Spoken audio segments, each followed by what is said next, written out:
Okay, in this section 6-5, we are going to be incorporating all of the laws of exponents that we've learned so far, the 4 that we've learned so far, and plus we're going to be adding one more to it and kind of putting it all together in one section. So just to kind of review what we've looked at so far as the laws of exponents. We've talked about the product rule, which means when you're multiplying, you will add the exponents together. We've talked about the quotient rule, which is when you're dividing, you will subtract the exponents, the bottom from the top, so the top minus the bottom.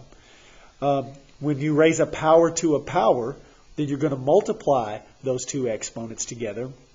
And with a negative exponent, it's going to go to the opposite side of the fraction and then change to a positive exponent. So if you have negative exponents in the numerator, they'll go to the denominator and change to a positive exponent.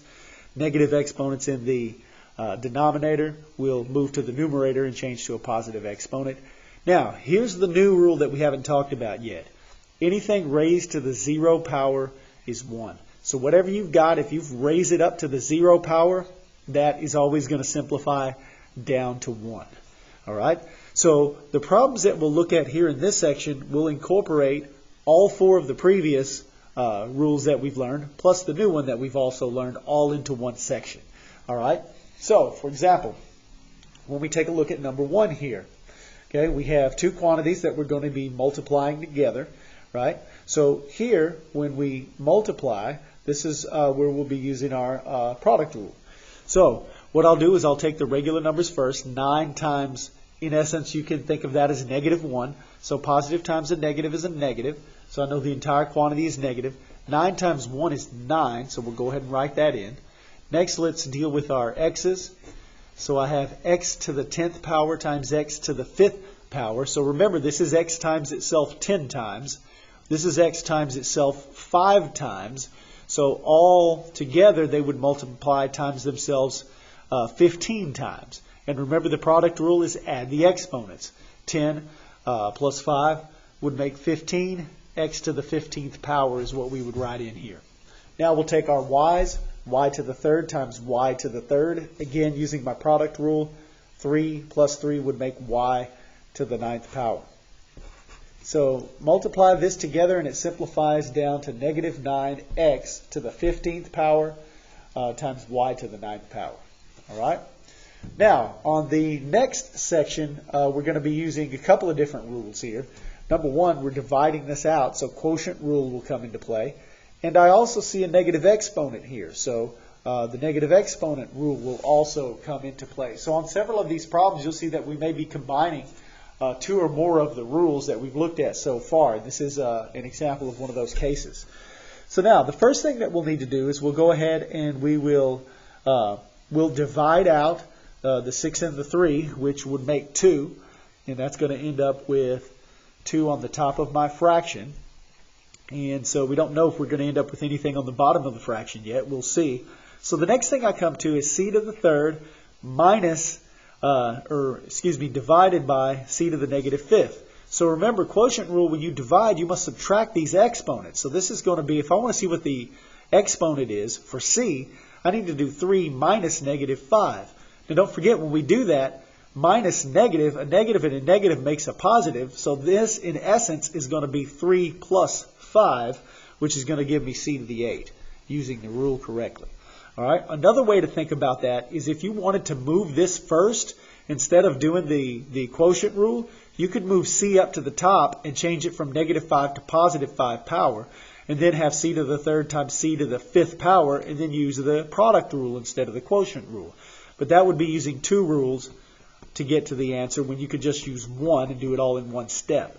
So using the quotient rule to simplify that all at once will save you a step instead of using the negative exponent rule to bring it to the top and then the product rule to multiply it back out. That would take 2 steps. All right. So again, what did we do here? We used the quotient rule to do it all at one time. 3 minus negative 5, which really is 3 plus 5, makes c to the 8th power. All right. Again, we'll do the quotient rule for d. And I have d to the 4th over d to the 2nd. Quotient rule says I need to do 4 minus 2 to get the exponent, which is d to the 2nd power. And then that is going to be your answer, 2c to the 8th d squared. All right. So again, we may have some examples of some problems where we have to incorporate two or more of these rules together in order to come up with the correct answer. So now I've got this quantity, 4x, all raised up to the third power. Okay, so what that means is not only is the x being raised to the third power, but the 4 is too. This is in essence saying 4x times 4x times 4x. Whatever's in this parentheses times itself 3 times. So the first thing that I will have is 4 raised up to the third power. Because remember, this is understood to be 1. 1 times 3 is 3. Because remember, we're using the power rule.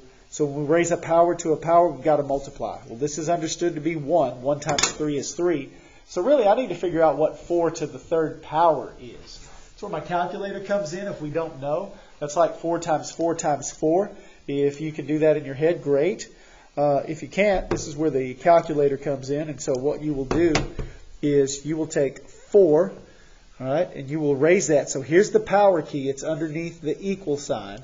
Power key's underneath the equal sign. So when you press that, then that is going to now ask you, well, what power do you want to raise 4 to?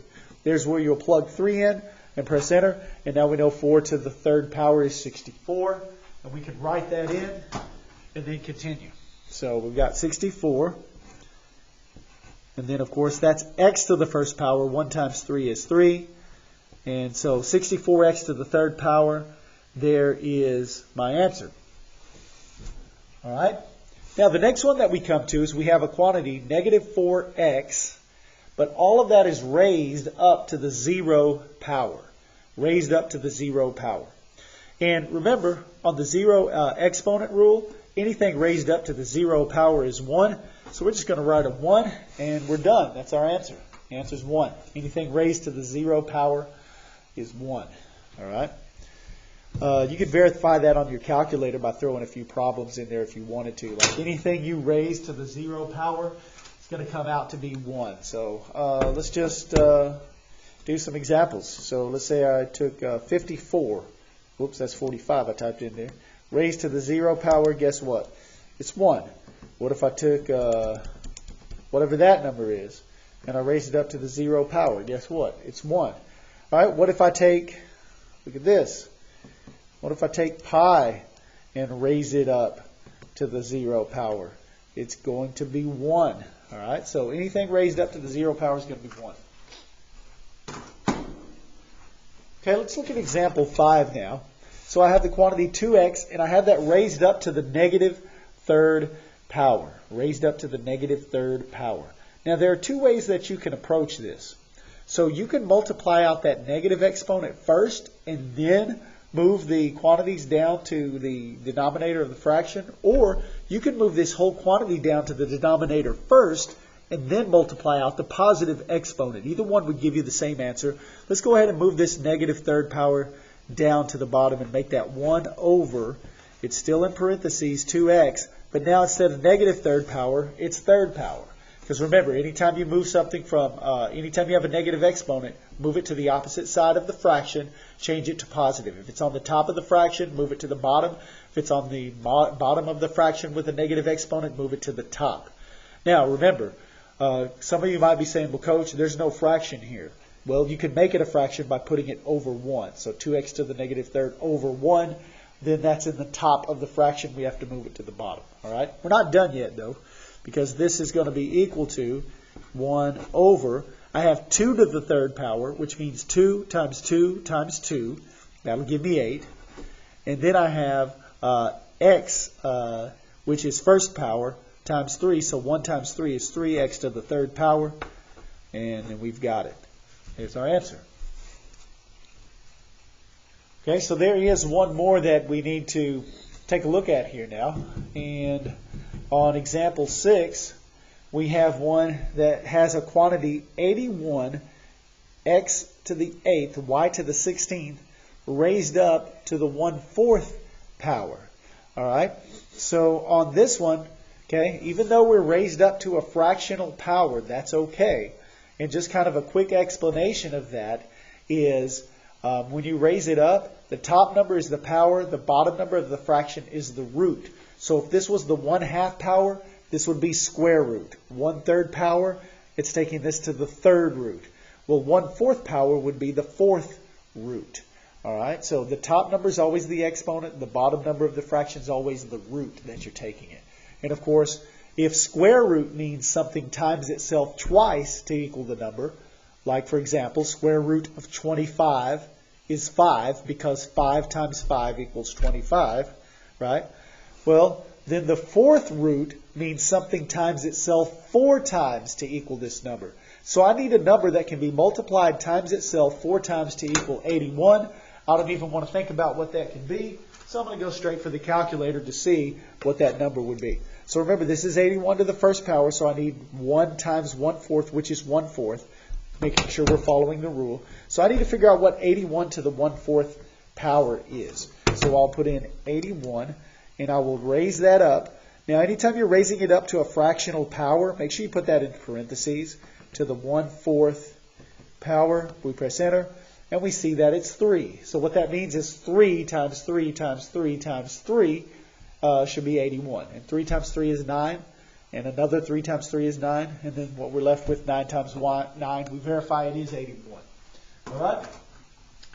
So I know now the 4th root of 81 is going to be 3. So 3 goes here. So now, using my product rule for the rest of it, let's see what happens with my x. Okay? Now my x is going to be, let's see what we got here. We have 8 times 1/4. 8 times 1/4. Okay? So 8 times 1/4, 1/4 of 8, that's going to be 2. You can put that into the calculator if you're unsure. Then we have y. 16, 1/4 of 16 is 4. Once again, you can do 16 times 1/4 in the calculator if you're not sure. And then that yields us the correct answer. 3x squared, y to the 4th power. All right? So that kind of concludes the lesson, and then that gives us an idea of the type of problems we'll be looking at in this section. And your quiz is waiting for you on Canvas.